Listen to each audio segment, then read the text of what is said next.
Mandou. Márcio Roberto Cruz, boa noite. Tudo em paz por aqui, por aí? Tudo bem por aqui também. Gravando. A gente começou a falar um pouco antes, né? Mas enfim, está começando agora para quem está chegando agora. Fazemos esse bate-papo de improviso, né? Nunca sabemos o que vai acontecer eventualmente, apesar de termos um norte, né? Que são os textos descritivos. Então, algumas coisas acontecem pelo caminho que não estão previstas, né? Então, por favor, nos deem um grande desconto.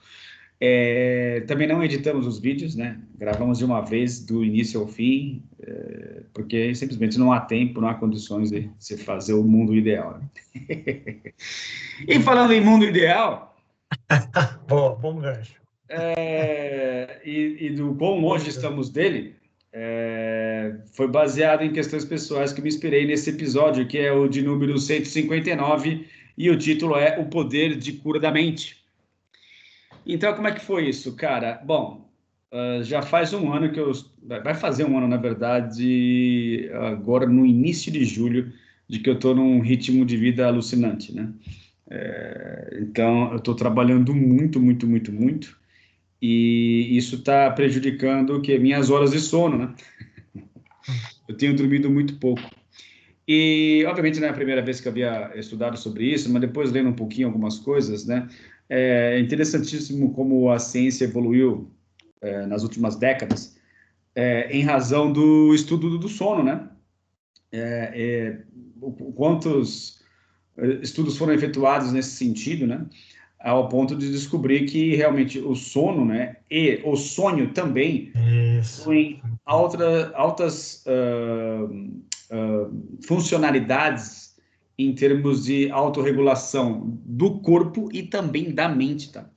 Então, eu fiquei comparando, né, assim, sentindo não só um cansaço físico, mas também um cansaço mental, muitas vezes, sabe assim, de você estar com a mente do tipo, eu preciso dar uma parada para não fazer nada, porque a mente está explodindo com coisas saindo para tudo quanto é lugar, assim, né?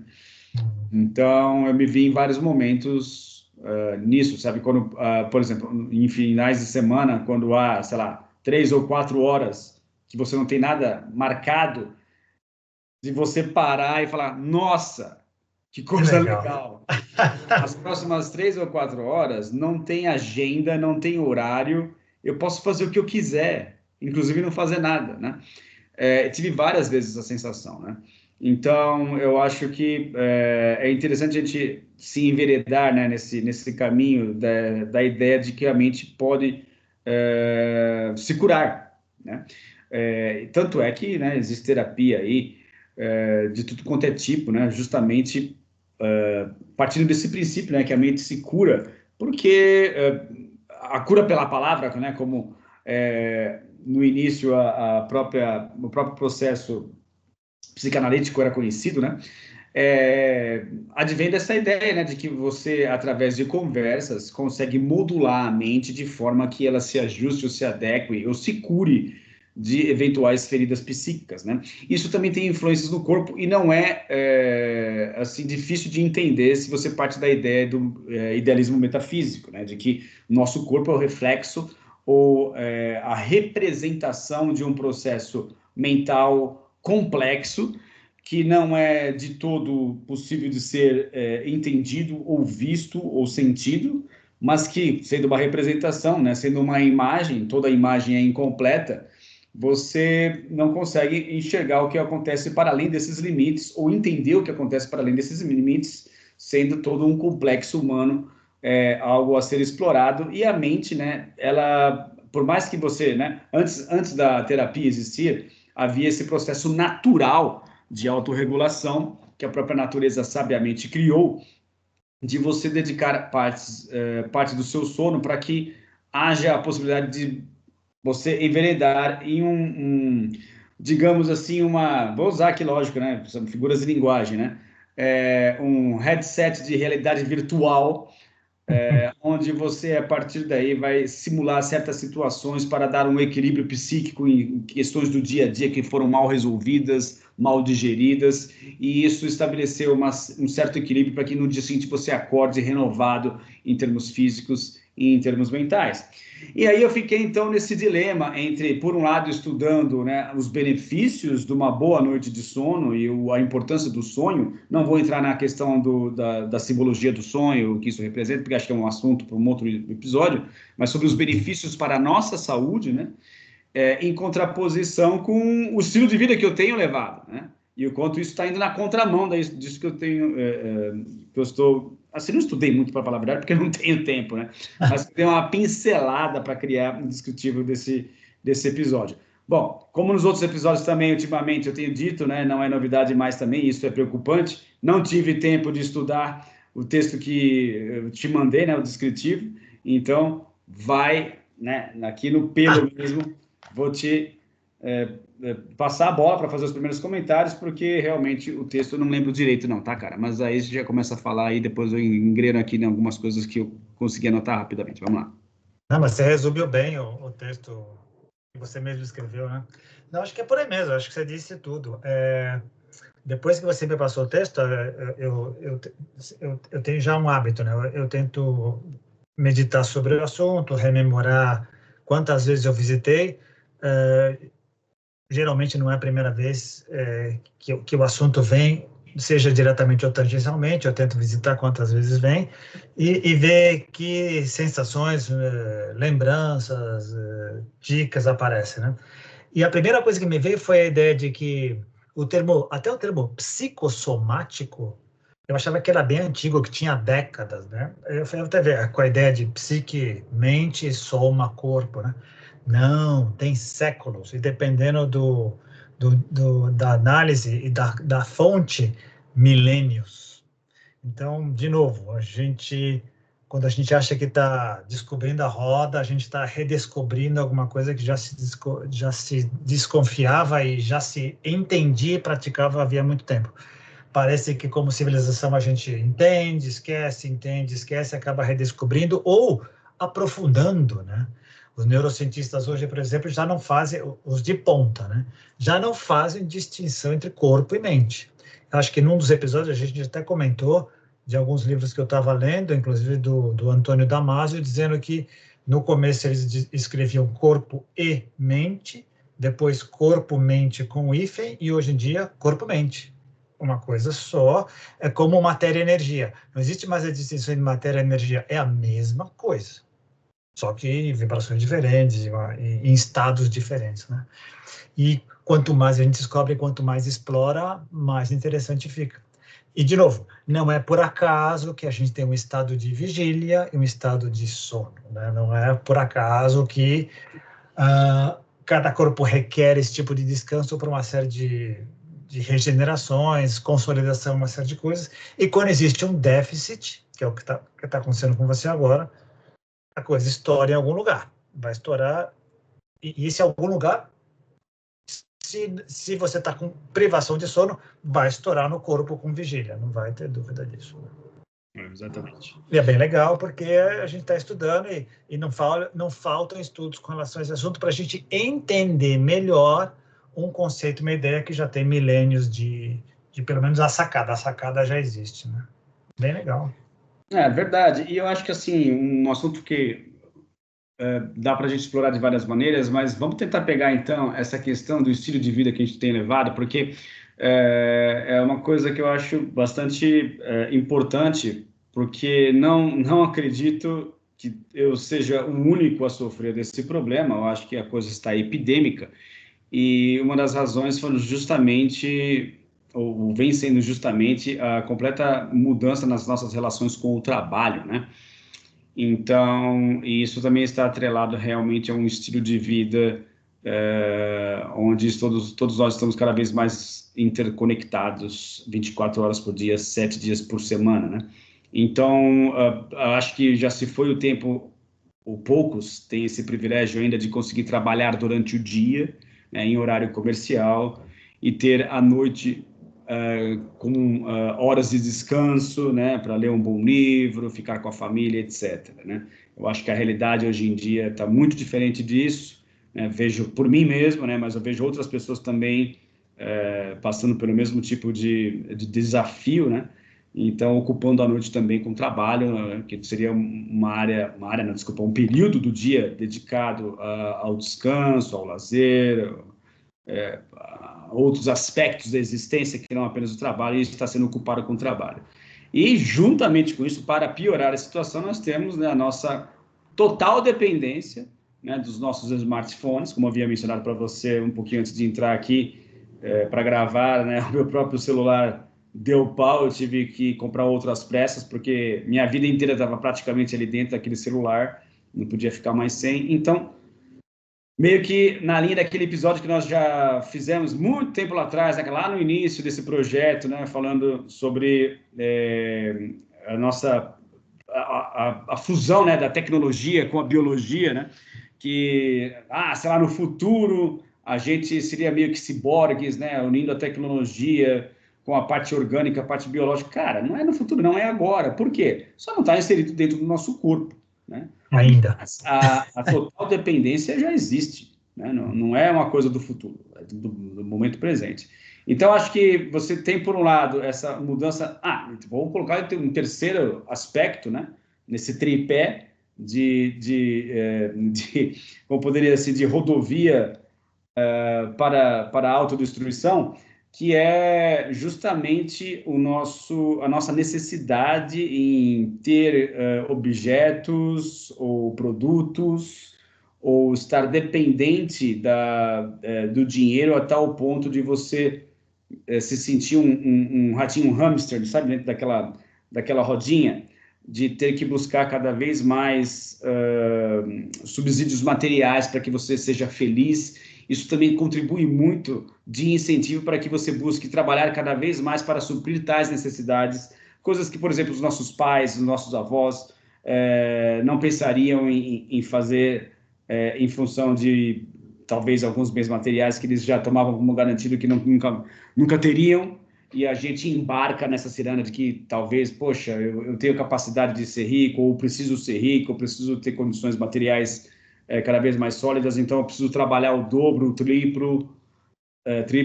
quádruplo para conseguir dar conta disso, né? Então tem esse aspecto também que eu acho bastante complicado, que só nos joga cada vez mais para perto do abismo, né? Não, eu concordo, acho que você fez um resumo bem legal e esses três pontos-chave, acho que eles se relacionam. Estilo de vida, né? Enquanto eu estava te ouvindo, a gente como grupo Homo, passamos o quê? Dezenas de milhares de anos vivendo no estilo circadiano, sol, noite, dia, noite, sol, lua.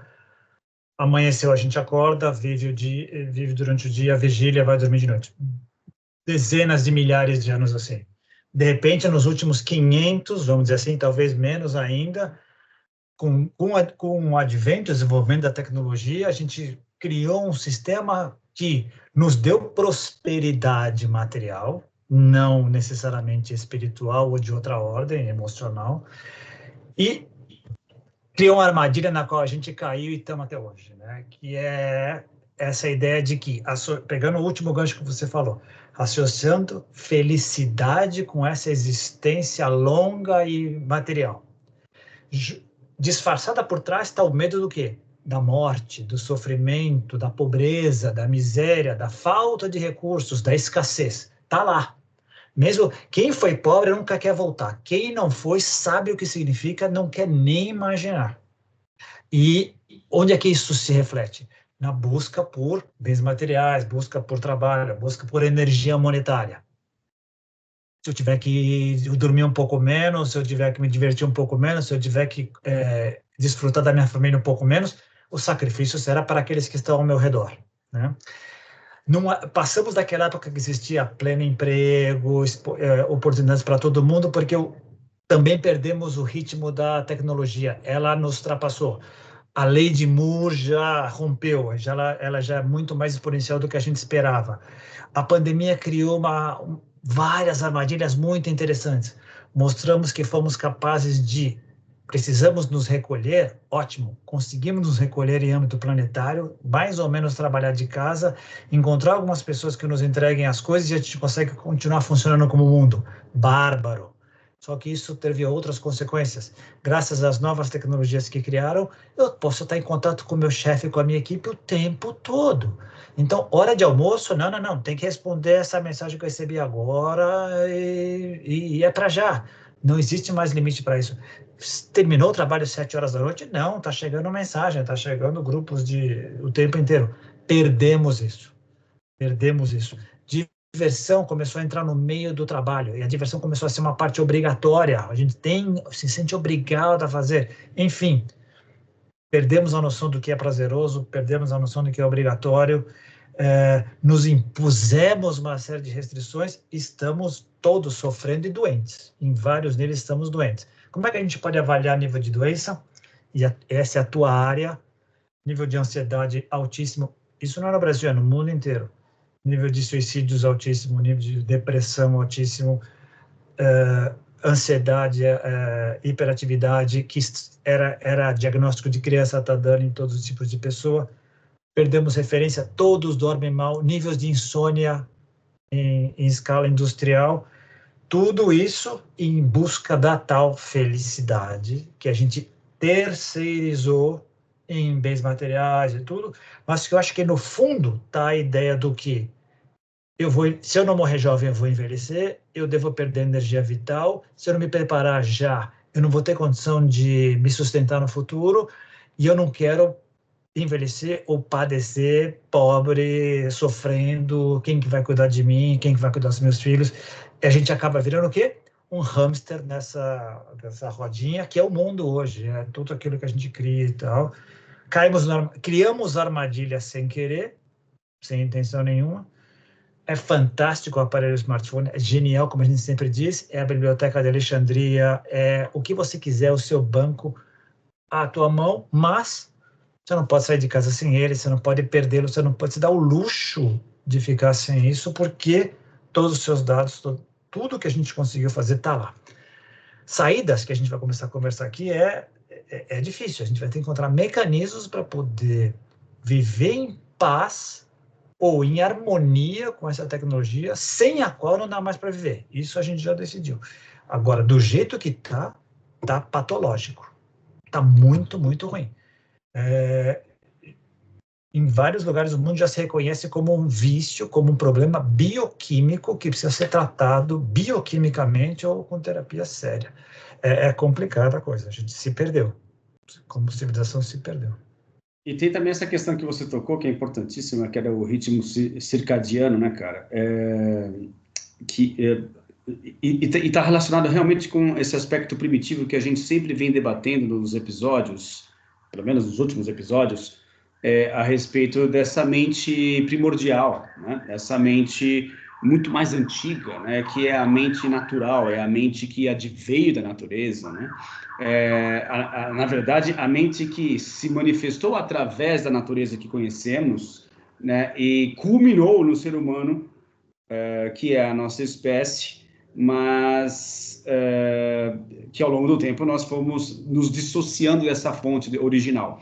Então, primordialmente, havia toda essa questão dos ciclos, né, da humanidade se guiando através desse ciclo da noite, do dia, olhando para o céu, por exemplo, observando as estrelas, nos guiando por elas, toda a parte de dependência das estações, que antes eram muito melhor marcadas, né, com estações muito bem definidas. Então, estávamos muito mais inseridos na natureza e, consequentemente, a ideia de equilíbrio psíquico não é assim tão difícil de você imaginar. Lógico que não dá para dizer assim que o homem mais primitivo, ou o homem, e primitivo aqui não no sentido pejorativo, tá? Estou querendo dizer no sentido de que veio primeiro, né, do que nós. Talvez fosse um pouco mais equilibrado do que nós. Por exemplo, aquela Maria Helena Galvão, não, Lúcia Helena Galvão. Lúcia Helena Galvão. Isso. Ela fala num vídeo uma vez sobre uma análise, um exercício mental bastante interessante, de que hoje temos smartphones, né, estamos inseridos no contexto da internet, temos laptops, uma série de coisas, a tecnologia nos proporciona essa vantagem monstruosa em relação aos nossos antepassados, porém, psiquicamente, nada indica que, de repente, um gladiador ou o cara lá na direção de uma biga, por exemplo, na idade dos romanos, da antiga Grécia, fosse uma pessoa mais preparada para a vida em termos psíquicos, com um nível de coragem ou uma certa flexibilidade ou uma resiliência face aos desafios da vida, que o colocasse num estado de mente mais favorável a lidar com a vida de uma forma mais equilibrada do que nós agora, nessa situação, né? Então, a gente tende a achar, né, muito infelizmente, isso é muito triste, de que, né, os nossos antepassados eram pessoas incautas, pessoas ignorantes, que não sabiam o que estavam fazendo, gente com uma série de crendices, e a gente não honra esse legado, né, que nos foi deixado, e o quão importante é essa ideia dos ciclos, né, do respeito à natureza, e de quão importante era essa ideia de você dar prosseguimento a um ritmo natural, um relógio biológico que seguia as marés, ou o sol, a lua, dando um ritmo que teria a ver com a natureza, e agora até nisso a gente se dissociou dessa fonte, no sentido de artificialmente estarmos criando um rebuliço total nessa sequência natural de eventos que prejudica o tema de hoje, né, que é o poder de cura da mente, nos jogando para longe desse aspecto de sermos criaturas psíquicas um pouco mais equilibradas face ao mundo caótico, né? Não, bem colocado.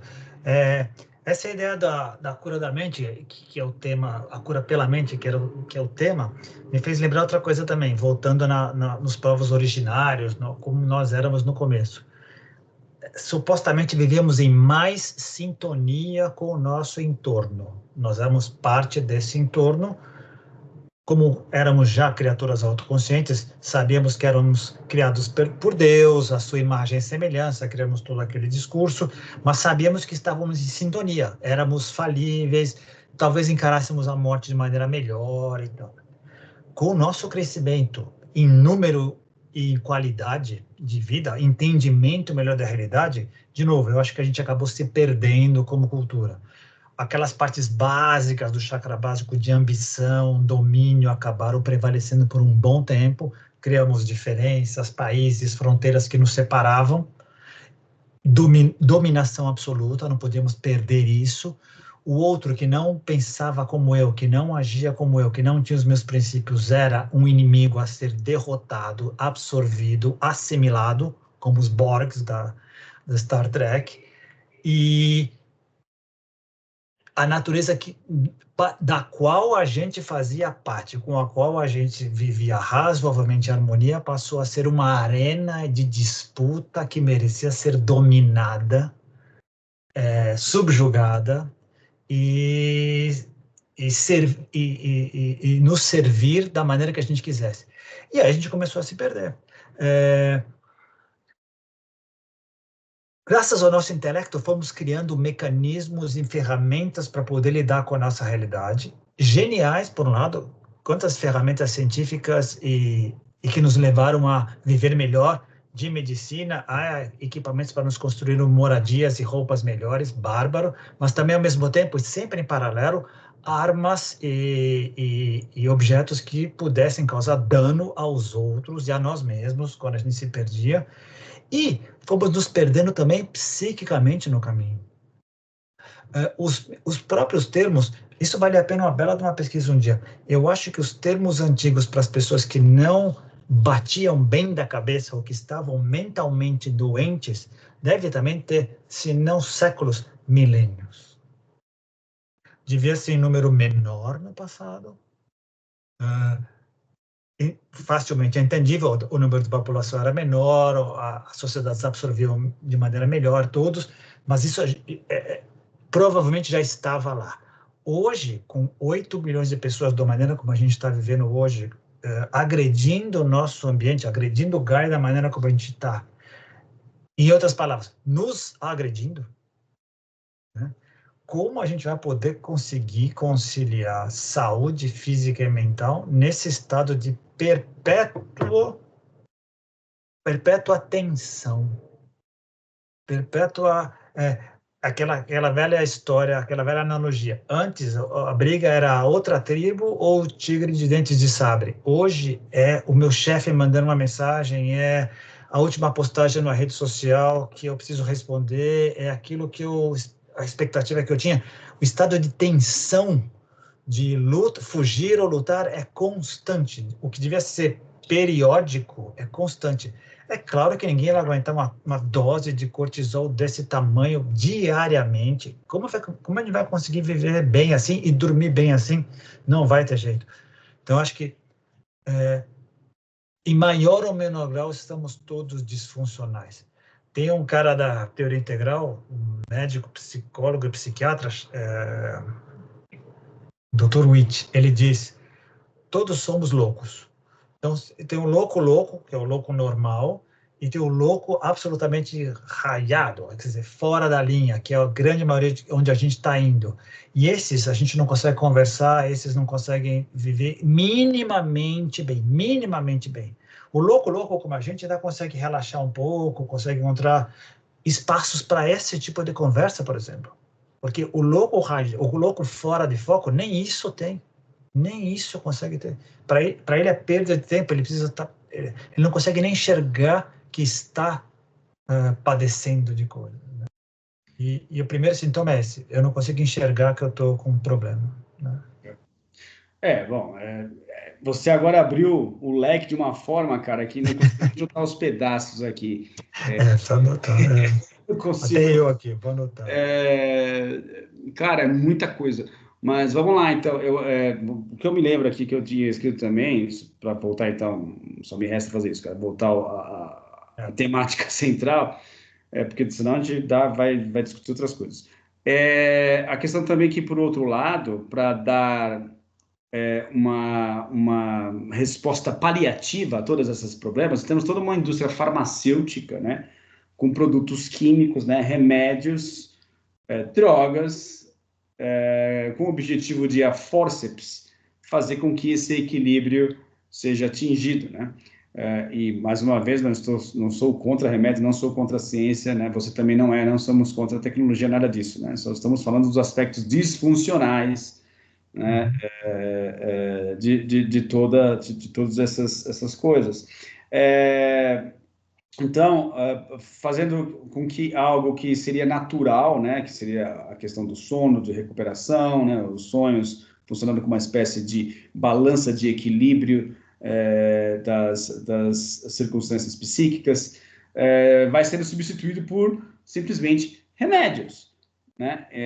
E você mantém uma coisa que era para ser quebrada, né, que é parar para questionar o estilo de vida, você mantém o estilo de vida a todo vapor, porque você anestesia as pessoas com esses remédios, né, e vai mantendo, né, a rodinha do hamster continuamente girando, né, cara, que é um problema. Então, a gente tem, e a própria indústria farmacêutica conhece, isso é sabido, né, cara, o efeito placebo, por exemplo, né, que entra realmente na temática principal aqui, que é o poder de cura da mente. O quanto que, ao você achar que está tomando uma medicação, você é capaz de curar, né? E eu lembro também que isso eu passei por isso, não foi uma coisa inventada, não. Nos grupos de cura da Missão Rama, lá nos anos 90, eu participei alguns anos de um grupo de cura, e eu, cara, fui testemunha de processos que ocorreram simplesmente, né, não vou explicar aqui a técnica nem nada, mas simplesmente imaginando a cura do paciente, o paciente não sabia que estava nesse processo sendo curado, né? E os médicos abismados com os resultados, né, nos exames, porque também tem o exame antes e depois, né? A gente tinha acesso a todos os laudos, a todos os exames, e os médicos estarrecidos como certas doenças retrocediam completamente, como um próprio câncer em um joelho. Eu lembro de um paciente que estava com um câncer no joelho e retrocedeu completamente esse câncer de uma forma que os médicos não entendiam. Lógico que ele estava hospitalizado, estava sendo medicado, etc., mas a rapidez com que o câncer retrocedeu, eles não conseguiram entender, não conseguiram explicar.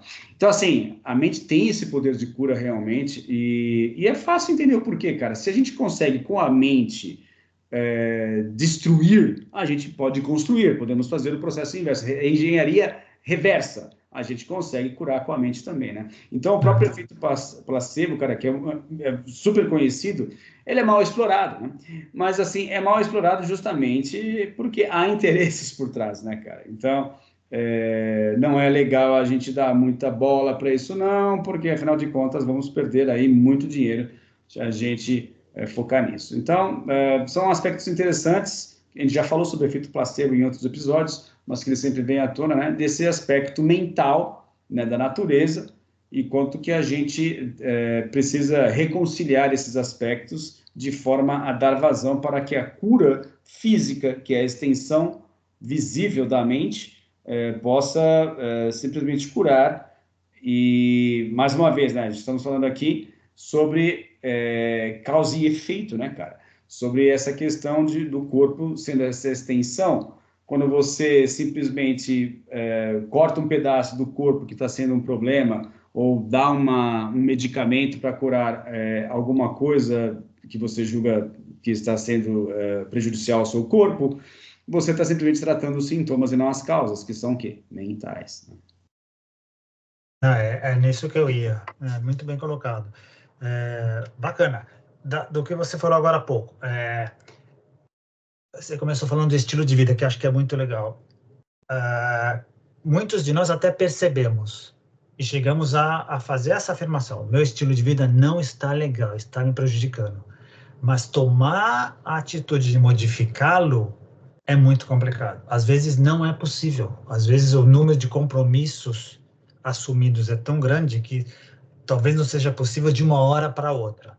É claro que a gente sempre pode dizer que, claro, numa situação extrema, a gente é capaz de ir fazer. Mas como a maioria de nós não chega à situação extrema, ou quando chega está muito debilitado e já é para estado quase de morte, a gente tende a, não, deixa eu tolerar isso aqui e vou apelar, e aí que a indústria farmacêutica entra, que é genial. Muito graças a ela, a gente conseguiu aumentar muito a nossa capacidade de sobrevivência, mas ela acabou entrando nessa ciranda também, que é, deixa eu atacar direto o sintoma. A causa demora, a causa demanda investigação, a causa demanda eu fazer questionamento ao meu interior, a causa demanda eu olhar para mim de dentro e olhar para mim de fora. A causa demanda eu olhar para relacionamentos. A causa demanda eu abrir o olhar para o inconsciente, para as sombras. E é bem mais complicado. E não dá tempo, que é o grande ativo que a gente tem no mundo hoje, é o que falta para todo mundo. Como não dá tempo, e vamos reconhecer, a indústria farmacêutica que investe bilhões, seja qualquer moeda, mas vamos escolher o dólar como moeda padrão, em pesquisa, tem sido muito eficiente em encontrar paliativos, que é o que a maioria de nós quer. A gente quer um paliativo para poder continuar funcionando, não vivendo. Por outro lado, muito do que a gente está falando aqui, na verdade, é para milhões de pessoas do mundo. Muita gente já sacou isso, está trabalhando nisso. É o que eu costumo dizer, o mundo seria muito pior se não fosse todas essas pessoas que fazem coisas boas e do bem. É que a publicidade não é tão boa quanto as coisas ruins e as tragédias. Por outro lado, uma coisa que você falou que é muito legal. Assim como existe a doença que seria a desagregação do organismo. O que é o organismo? Ordem. A desagregação seria a doença. A cura mental ou física é a organização e é possível ser feita. Bárbaro. Mas existe uma lei, parece que cósmica, que é a entropia tende a ser mais fácil do que o seu reverso.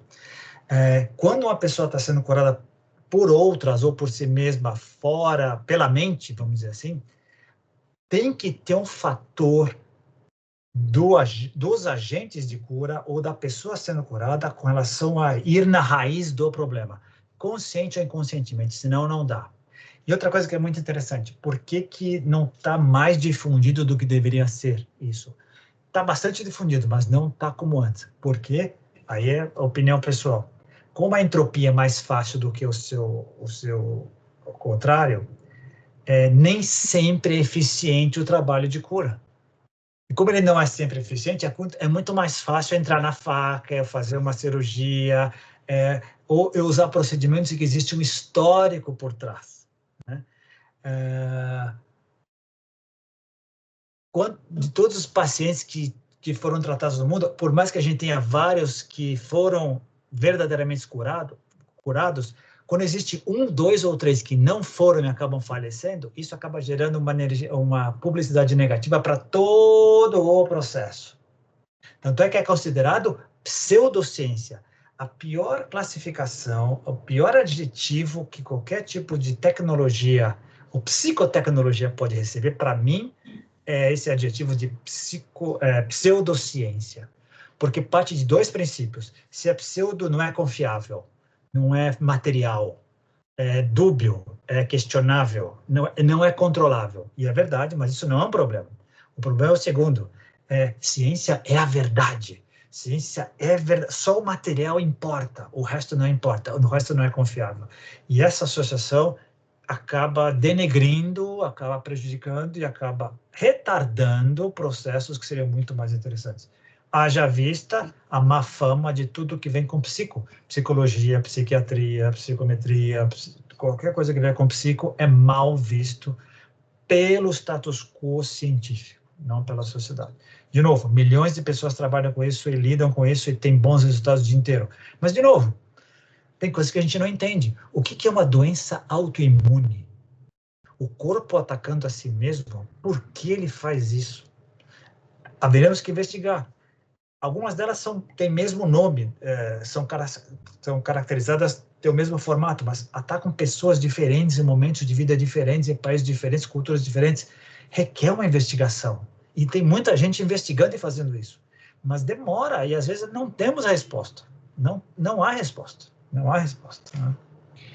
E é interessante, cara, que você mencionou ao longo do caminho aí, o processo da entropia, né, cara? E é interessante te analisar através do foco do idealismo metafísico, que é justamente essa ideia de que, cara, a entropia é a dissociação, né? É a volta no estado original, de mente original, que é disperso. A partir do momento que você tem uma mente que se aglutina, que se organiza, a dissociação em relação à mente primordial, ela ocorre. E o que é a vida, né? O que são os organismos vivos? São processos dissociativos que, através da evolução, foram selecionados aqueles seres que conseguiam se manter dissociados o maior tempo possível, né? Então, isso seria a vida do ponto de vista do idealismo metafísico, né? A capacidade de você manter um organismo, uma organização complexa, né? Um complexo, né? Isso na própria psiquiatria ou na própria psicanálise é um nome bastante utilizado, né? Um complexo ao longo do tempo, o máximo de tempo possível, até que você chega ao momento onde a doença ocorre, ou começa a ocorrer a entropia, essa associação com a mente no entorno, né, a mente maior, a mente cósmica, passa a ocorrer até que haja esse desprendimento total, que é a morte, e você volta a estar imerso no todo, no uno, né, cara? Então, só um parênteses que eu acho que é interessante a gente falar a respeito disso. Então, cara, a gente vai ter que ser obrigado a falar, inclusive, sobre a morte, porque, assim, a morte, então, ela é encarada de uma forma também muito distópica, né, cara? E eu acho que nossos antepassados eram muito felizes em encarar a morte não como um processo a ser combatido, mas como um processo natural, né, da vida que está presente. E a partir do momento que você aceita, cara, não significa que o sofrimento desaparece, mas camadas e camadas desnecessárias de sofrimento são eliminadas, porque você vai sofrer apenas a quantidade suficiente, que seria o natural, né? E não uma briga por um estado ilusório, sei lá, fantasioso, de que a morte seria um aspecto a ser combatido e que teríamos condições de fugir dele, que é o sonho, acho que, do pensamento predominante do mundo ocidental, né, por exemplo. Indubitavelmente, nos povos originários, naqueles nossos proto-parentes, mortalidade infantil era gigantesca, acontecia o tempo inteiro, então a convivência com isso era muito mais frequente do que hoje, não era restrita a salas de hospital, não era restrita fora do ambiente social, era social, era acompanhada por todo mundo. Aí foi que nós criamos os rituais de enterros e cerimônias fúnebres. A expectativa de vida era muito baixa, então a gente via as pessoas morrendo logo, 20 anos, 30 anos, logo. De novo, concordo contigo, o sofrimento deveria ser forte, deveria ser ruim, mas a convivência com esse tipo de estado, sabendo que era normal, natural, observando que era natural o tempo inteiro, com as árvores, com os animais, com as plantas, com os insetos, tudo acontecia.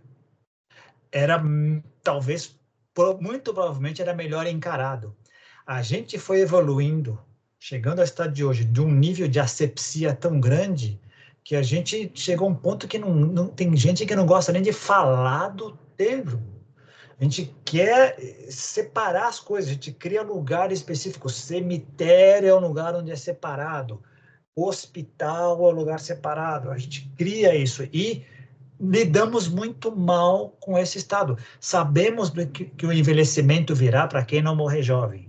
Sabemos que a consequência natural seria a decomposição final. E mesmo assim morremos de medo, lidamos muito mal, sofremos demais, por antecipação muitas vezes. Por antecipação. Sabemos que não levamos nada disso materialmente, mas damos um valor desgraçado para o lado material. Muito com esse medo, acho que da pobreza, de quanto a gente vai viver. Perdemos a bússola como civilização. De novo, mesmo com todo o estofo mental, emocional e espiritual que criamos, sim, como sociedade ao longo de milênios. Está lá, sempre esteve lá. As filosofias perenes estavam lá e as grandes religiões com R maiúsculo estavam lá para nos dar esse estofo. Mas a gente esquece, a gente acaba caindo na armadilha e sofrendo talvez demasiadamente e desnecessariamente. E perdemos essa conexão também de lembrar de que, sim, muito é mental, muito... Se eu não consigo me curar da doença em si, eu posso me curar da maneira como eu a encaro. Isso, por si, já me ajuda a levar adiante todo esse processo, a mim e a quem me rodeia. Exatamente. Exatamente. E como você mesmo mencionou, cara, a doença autoimune, por exemplo, o que é a doença autoimune? O corpo fazendo mal a si próprio? Ué, mas a gente não faz mal a nós mesmos? Nós Conscientemente. Conscientemente, não fazemos mal uns aos outros, né? A gente não prejudica os nossos semelhantes, a gente não mata, a gente não destrói, a gente não passa por cima de uma floresta inteira para construir um pasto, sabe? Então, assim, não é surpreendente, cara. Não é difícil de enxergar, né? O câncer, por exemplo, não poderia ser utilizada uma analogia com o crescimento desordenado das grandes metrópoles, né? Que se volta, né? O ser humano se voltando contra a própria natureza. Então, é difícil de ver isso, cara. Não é. Você mesmo falou que está lendo um livro sobre Gaia, né? Do Lovelock, James Lovelock. James Lovelock. A vingança de Gaia. Para Gaia, nós podemos ser doença autoimune. Nós podemos ser células cancerígenas. Né? Exato. Então, assim, no final das contas, tudo é mente, cara. Tudo é mental, né? Então, lógico que eu não estou aqui querendo dizer ou insinuar que a gente deve, né, se livrar de todos os remédios, viver no meio do mato, porque a gente vai se curar de todas as doenças. Não é uma panaceia aqui. Não estou falando que se a gente se voltar contra a ciência, essa vai ser a saída para as nossas mais profundas mazelas. Não. Mas, cara, a disfuncionalidade é muito evidente, né, cara? Tá muito assim na cara. Como, por exemplo, o fato de eu mencionar para algumas pessoas que a minha sessão de terapia dura 2 horas. Eu já vi 2 pessoas falando assim, mas para que tudo isso? Né? E aí eu menciono, são 2 horas dedicadas a você. Né? Então, o quanto que a gente não se dedica a nós mesmos, e se a gente não se dedica a nós mesmos, não vamos nos dedicar ao próximo, ao planeta, a nada disso, né? Então, o estado de loucura é muito grande, cara. Né? E o que subjaz nessa frase que as pessoas, ou nessa surpresa que as pessoas apresentam para você? Eu não tenho tempo para isso. Eu estou muito atarefado, eu tenho muitas coisas para fazer. Inclusive, a minha saúde é muito importante para mim, mas perto das tarefas que eu tenho na minha agenda não tem espaço para isso. Eu preciso encurtar isso daí para encaixar. É muito louco. E outra coisa que me veio também, enquanto você estava falando, na grande cadeia do ser, que as grandes filosofias perenes dizem, você tem a fisiosfera, que é todo o universo inanimado, não tem vida, o cosmos inteiro, bárbaro, mas está lá, então os átomos estão se mexendo, surge a vida. A vida inclui a fisiosfera, o inorgânico, e transcende, ela vai além. Então, ela é mais do que aquilo, ela tem mecanismos que vão além. De repente surge a mente, a noosfera, que inclui, transcende a fisiosfera e a biosfera. Vai além, a mente lida com ela, faz parte de todo esse processo. E, segundo alguns, existe a teosfera, que seria essa parte, nós, muito mais perto do profundo, da grande consciência cósmica, que engloba todos os demais. Analogia dos chakras, do básico até o coronário. Existem níveis de consciência, níveis de crescimento e entendimento que incluem e transcendem os anteriores. Doença, desarmonia, dissociação, termo que você gosta muito, está lá, faz parte do jogo cósmico. Mas a associação, a organização, a formação de organismos e estruturas mais elaboradas também está lá. E ela precisa acontecer para que a mente venha, para que a alma venha, para que outros... Ela serve de receptáculos para que esses outros veículos possam entrar junto, né? E é muito interessante.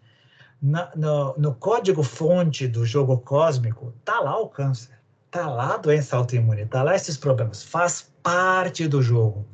A gente está criando condições para que gatilhos sejam ativados e nos façam mal.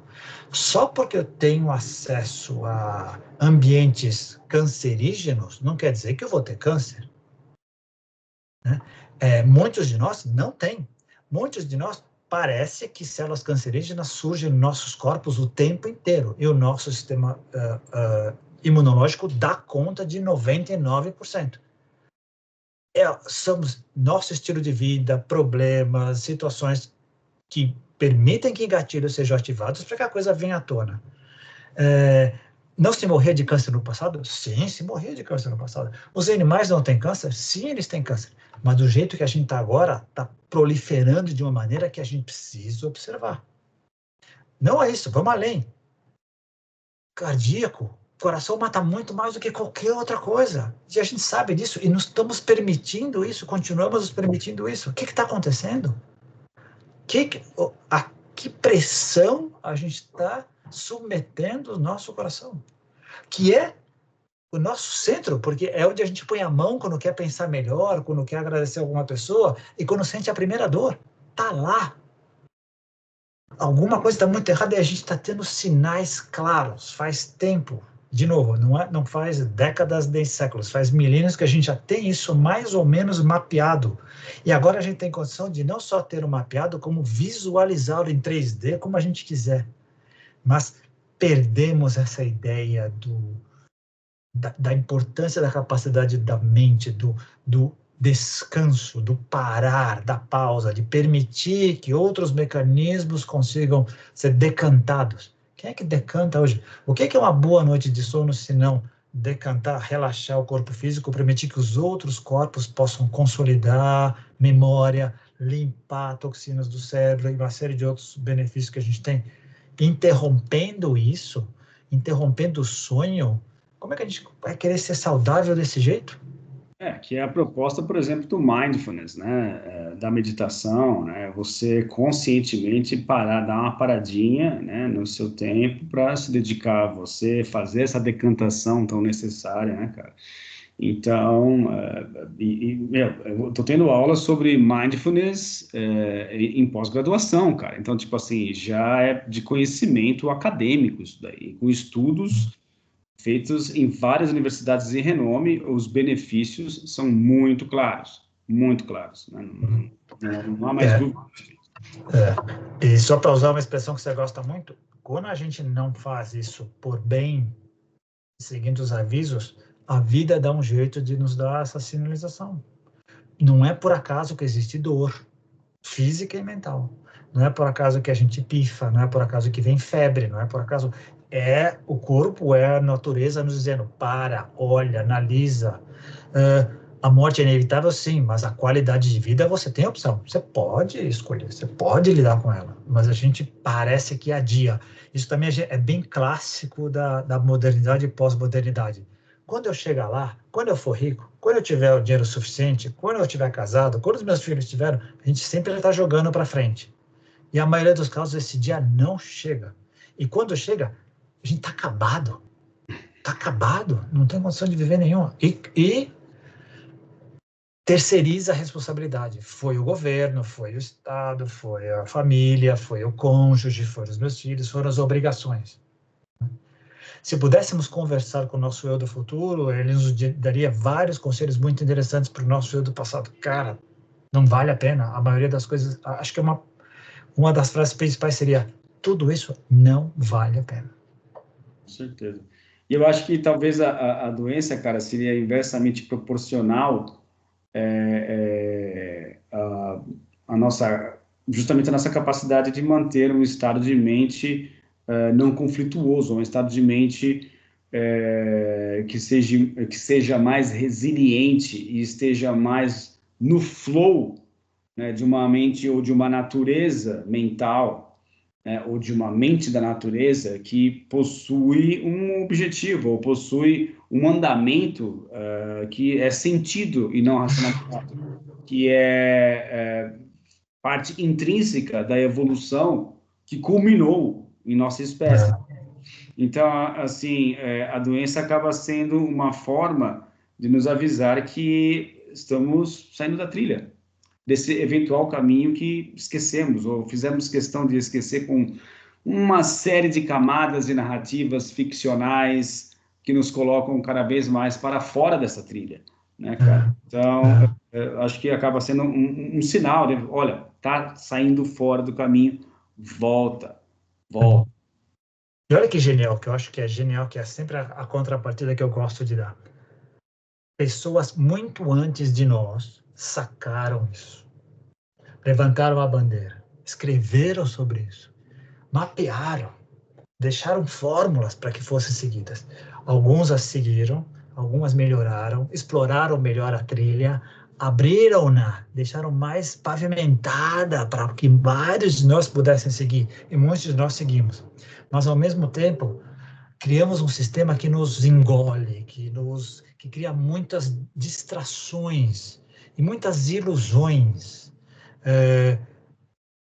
principalmente mascarando essa ideia da felicidade, terceirizando, colocando ela em coisas que não são tão importantes assim, que parece que a maioria de nós só se toca lá na frente quando a gente está prestes ao desencarnar.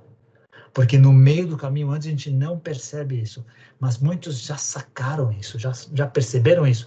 O que nós estamos conversando aqui é produto de várias gerações gigantes sobre os ombros dos quais nós estamos em cima e olhando, né? Então já sacaram isso já tem aí.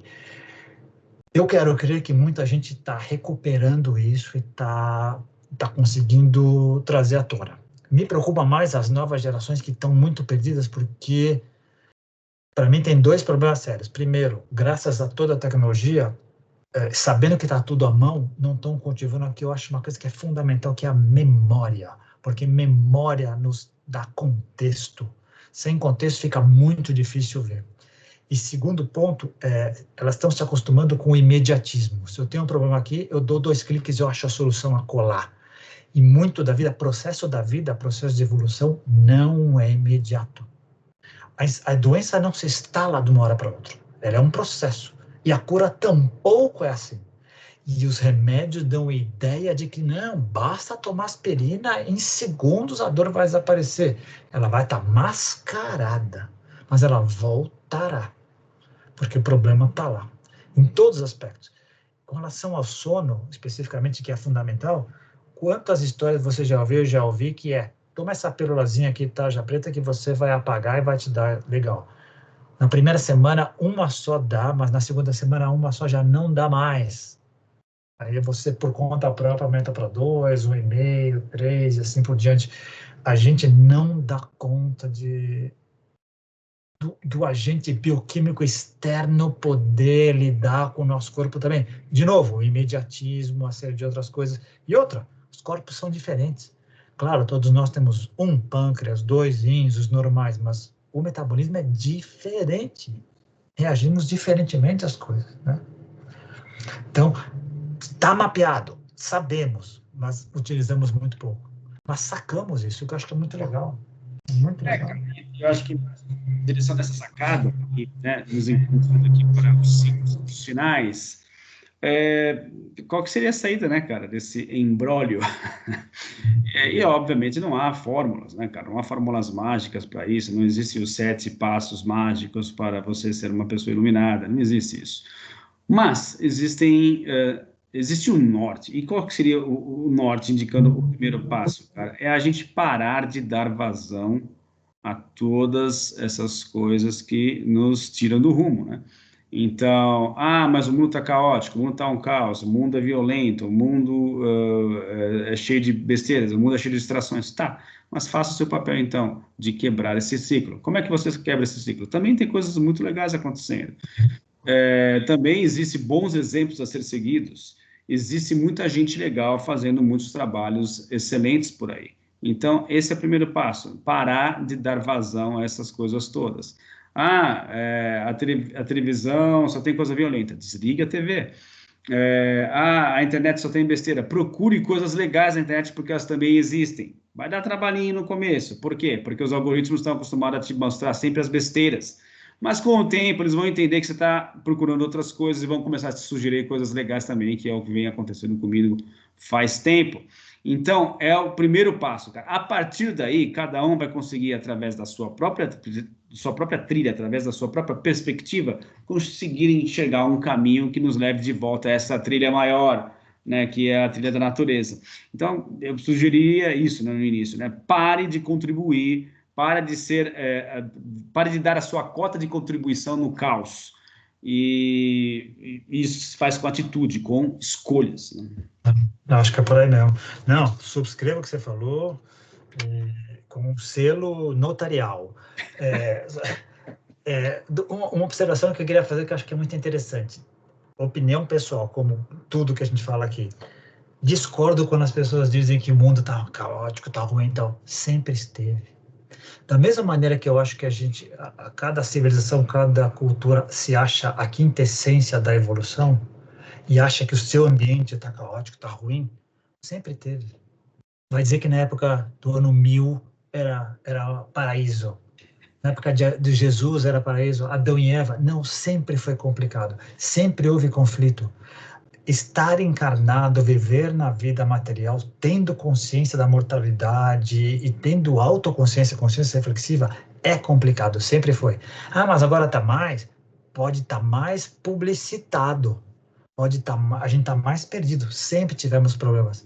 Por outro lado, gente mostrando o caminho lá na montanha, a trilha para o bem é essa, também sempre existiu. Sempre existiu.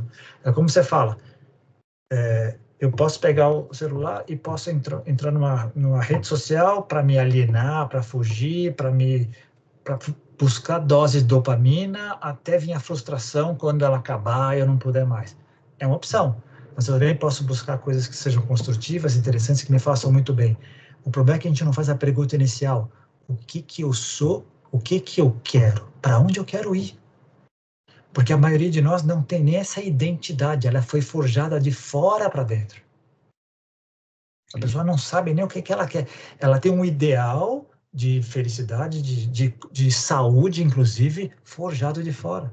Então, acho que a saúde mental e psíquica vem dessa primeira fase.